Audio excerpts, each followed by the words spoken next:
I mean, Simon, big statement wins against Tottenham, Liverpool, now Chelsea. Can anybody really continue to doubt their title credentials? Yes, because I think there's a better team in front of them.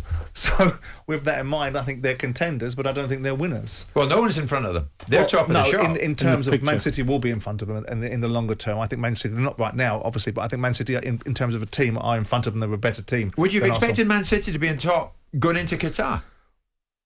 Possibly. I don't think it really matters. I think it's a marathon, not a sprint. And I think that Manchester City, with Erling Haaland, I think Erling Haaland and Graeme will speak to the fact that Man City have a group of players that probably have a like-for-like replacement in every position. But Erling Haaland, to me, is the juice that will win Man City the title this year. Because I think if someone can score this amount of goals in this amount of games, and irrespective of how irresistible Man City were last year without him, I think that he makes such a marked difference now.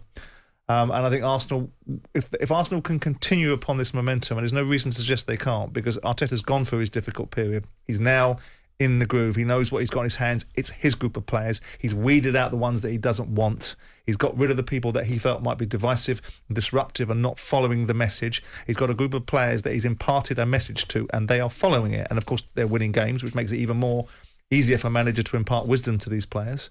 I'd like to see Jesus, score some more goals. I do think he's a fabulous player, but he's going through this slightly barren patch at this moment in time, and that might be something that worries them. But I think that Arsenal are contenders, but I don't think that they will win the league this year. I think the people above the manager deserve credit. He did have a difficult period. Yeah, I know they did win the FA Cup, but he did have a difficult period. They stuck when there was never any chat. They were looking to change. They look a really good team now. I think he's got power there that if you're going to be successful in football, the manager has to be powerful. You can't have a situation where players can go around the manager to get to the chief executive, a director, or indeed the owner of the football club and badmouth the manager. I don't think that happens there, because I think Arteta now has genuine power there. If you look back in recent history, Klopp, Pep, Fergie, Wenger, they all had that power. Potter needs to show some power, doesn't he? How long do you give him to stamp his authority on this Chelsea side? You can't put a time on it, because they keep, that term comes up. It's a project, and we're putting all these blocks in place for longevity. There isn't any longevity in football. It's about tomorrow. It's about next week. It's this season. We're talking about Southampton earlier about buying a group of young players. 9 of them, average age 21. There might not be a future in the Premier League. So I think Arsenal are in a great place.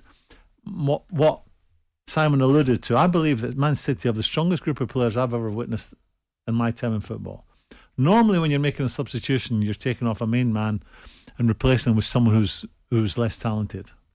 I think other than Haaland now, De Bruyne, the goalkeeper, Silva, I think when they make a substitution, it's more or less like for like.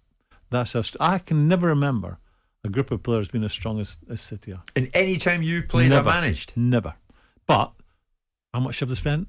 Yeah, they're the first club to ever spend £1 billion on building a squad, aren't they? They just announced in their accounts. Yeah.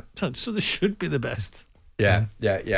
Okay, Manchester City then looking good, but Arsenal top of the shop and Newcastle chased them. What a season we're having. And it's a World Cup next. Hasenhüttl sacked, incidentally, down at Southampton. Coming up to 11. Jim White and Simon Jordan. Monday to Friday mornings from 10 on AM, on DAB, via the talkSPORT app and on your smart speaker. talkSPORT.